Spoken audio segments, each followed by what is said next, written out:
Hi, guys. Today I'm going to be reading you a story that I think you're really going to enjoy. It's a weird story, it's kind of spooky, and it's a very Texan kind of story. Before we get into it, I wanted to review, if you're in my class and if you're not for the first time, I wanted to go over some of these Texas cultural themes that we've determined. So I want you to think about when you're reading this which one of these themes the story is relating to, and there may be more than one theme. So I defined culture as the lifestyles, arts, and achievements of a particular nation, people, or other social group. So if we're looking at Texas cultural themes, what I'm trying to say is if Texas was a story, if our culture, if our way of life, if us as a people, as Texans, were a story, what would be the theme of that story? What would be the main idea of this story? So here's some themes we came up with. The first one was wealth. The second is boom and bust. The third is borders. The fourth is agriculture. The fifth is remoteness. The sixth is storytelling. And the seventh is a mixture of different cultures. These are all really Texan ideas. And I want you to think about this while we listen to this story. I got this story from the Texas Observer. It's by Sterry Butcher, I believe. I'll put that in the description. Okay, here we go. One, the burro lady, she's gone. Two, say you were way out in far west Texas, careening down Highway 90 between Marfa and Valentine. It's empty out here, a big blazing bowl full of sky, the yellow ocean of grass, those bald, old mountains to the left and right. No people, or hardly any. You were in the middle of telling your mom, your friend, your lover, whomever, the kind of story you tell on a road trip. Your eyes light on an unexpected shape on the roadside ahead, and as you get closer, spinning along at 70 miles an hour, you stop talking.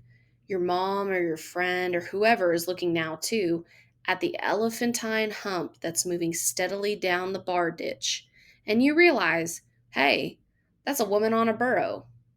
That was Judy Magers, the burro lady. 3. In 1982, Bill Ivy ran the Lajitas Trading Post. Back then, before the traditional crossings across the Rio Grande were bulldozed and closed, the post was a hangout and mercantile for Mexican workers going back to San Carlos, Chihuahua, the river runners who left someplace else for Terlingua, and the tourists who strayed outside the boundaries of Big Bend National Park. That's when Judy arrived, more or less. She camped on the river at the rafting put in for Colorado Canyon. She was all alone and she didn't speak. It took her 45 minutes to work up the courage to ask me for the groceries she wanted, Ivy recalls. When she first came, she wouldn't talk to anybody. On January 26th of this year, Ivy learned she'd died that day at age 65. He was her legal guardian and arguably her best friend. But the Big Bend is the edge of the known universe, or at least it can feel that way. We saw her even if she didn't see us. Judy had more friends than she ever knew. 4. Judy lived at the Colorado Canyon camp for a long time, and when the site became part of Big Bend National Park, she moved on to property owned by Ivy. About 5'3" Judy was skinny as a fence post, and she nearly always wore big dark glasses and a hat. Behind the glasses, her eyes were a luminous light blue green. She would never talk about her past to me, Ivy says. Not much is known about her. Perhaps because of its isolation, people in the Big Bend are unusually tolerant of eccentricities. We're all we've got. If Judy didn't want to talk, no one pushed her to. If she wanted to live utterly alone, that was her deal.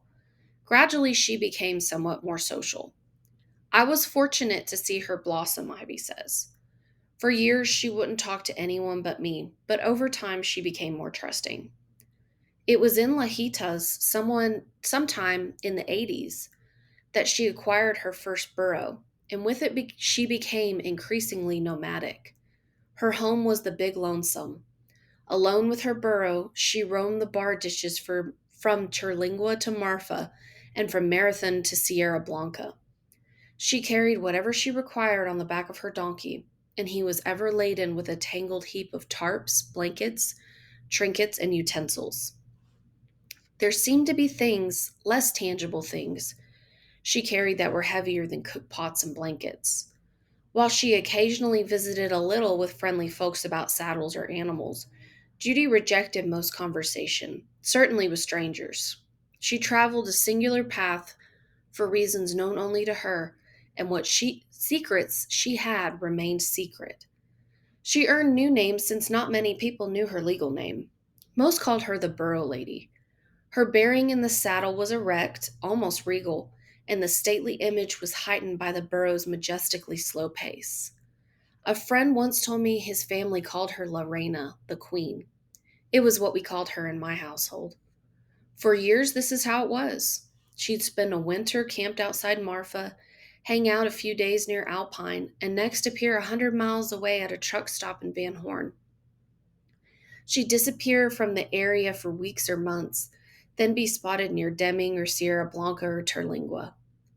There were rumors that a child had died, that she was wealthy, that she was the child of a former rodeo star, that she had property near Redford. No one really knew except perhaps her burro. Lorena had a series of burros. What she asked of them was tough work, and she'd trade them out when they became too footsore to go on. Mouse colored, chocolate spotted, some lasted longer than others. Despite the rigors of the job, she and her animals built deep, abiding relationships. One summer, appeared driving a pea green 1960s Cadillac. The back end had been cut out somehow, and she convinced the burro to hop in and take a ride. Passed by them on the road to Presidio, and she'd be sacked out in the shade of the car, the burro standing crazily in the Cadillac's trunk. Mostly, though, it was just her and the donkey. She was in Marfa the day Martha Stewart came to town. Judy had tied the burro to a pole downtown and gone inside the Old Wind's dime store. I happened upon Martha as she and her entourage discovered the burro.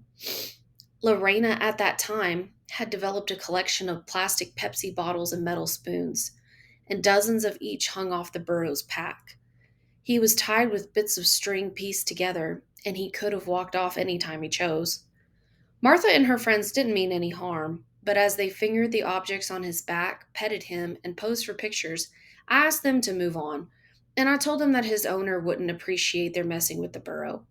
Sure enough, Judy came hustling out of winds and set about untying the burro in a fury.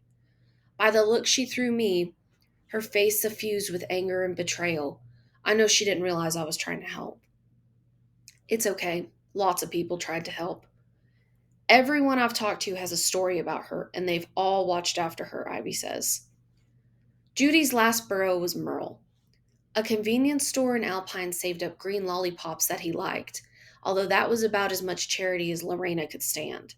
She was regularly offered a place to stay, a warm shower, money, food, but she rarely took anything more than a lift from one place to another.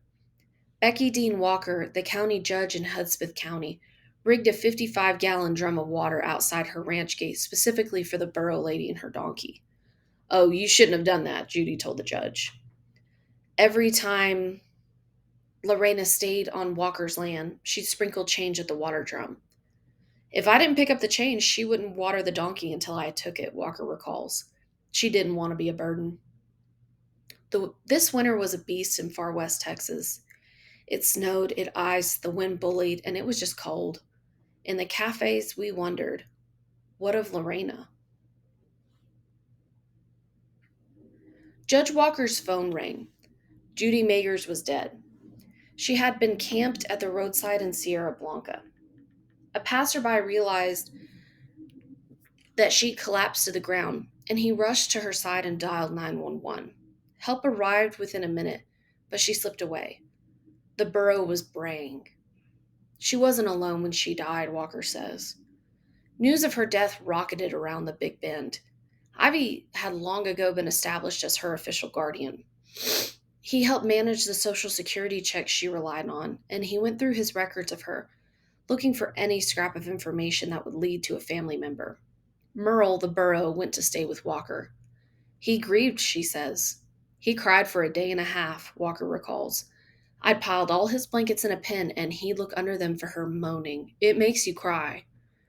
Ivy says Judy had confided to him years before her wish to be buried at Boot Hill, the beautiful and sad cemetery at Terlingua Ghost Town.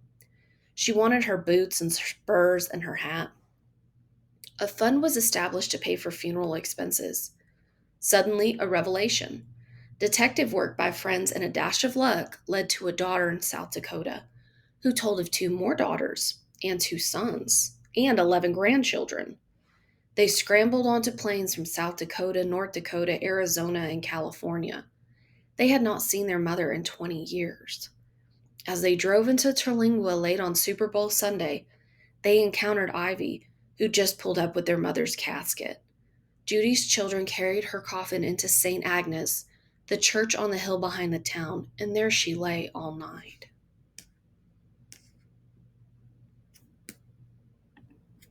6.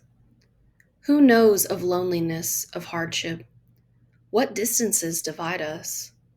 7. Her sons are dark-headed and handsome. Her daughters have auburn hair, their mother's bright eyes, and her piercingly intelligent gaze. Sequestered from their mother for decades, they grappled with an astonishing combination of grief, surprise, relief, and probably confusion. Nearly everyone they met knew something of their mother, had seen her countless times camped in the swale with her burro. Her coffin had been donated. Someone found boots, spurs, and a hat when Judy's could not be located. Flowers arrived. February 5th dawned blue-skied and still. Lorena's coffin lay in the simple little church alone, adorned with an Indian blanket, photographs of her and her burro, candles, and the sunlight that splashed through the building's open windows and onto its blue and yellow walls. It was a scene of great humility and thoughtfulness, and it was silent. Down at the cemetery, the crowd grew to 150 people. At noon, the funeral procession appeared, followed by a spotted donkey garlanded with flowers and grass. The burro lady's 5 children carried her coffin through the creosote to her grave on Boot Hill. Ivy directed the service. She was the most famous unknown person I've ever known, he said. There's something deep down we wanted to feel sorry for Judy. It's called compassion. But Judy didn't want us to feel sorry. How can you for someone who's doing what they want to do? He contemplated the sunset on the day he picked up Judy's body from the funeral home near El Paso. It dawned on me that Judy saw more sunsets than I'll ever see, he said. And she woke to countless sunrises. I'm in awe of this sunset. If I slowed myself down to the pace of a burro, think how much more important that sunset would be. In the back of the crowd, the spotted burro nibbled on the jacket of his handler. This was not Merle, but a burro representative. He was riderless and in old military fashion. Someone had placed boots backward in his stirrups. People told stories of her, of where they saw her, of her cussed independence, and the impact that her strange itinerant life had had on them. Judy likely had no idea she was beloved by so many. Scores of folks had tried to help her over the years, but were thwarted by her resistance. Now that she was gone, those at the funeral tried to soothe the ache of her children. Please don't be too downhearted, one woman said. Judy touched so many hearts. Be happy for that. Off and on there was laughter. One man exclaimed that her newly discovered children were now family members to us all, and amens rang out. Amazing Grace was sung, and as the crowd got to the third verse, Ivy stepped forward, folded the Indian blanket, and handed the children her hat, boots, and spurs. Helpers carefully removed the slats under the coffin and lowered the burro lady into her grave. There were tears.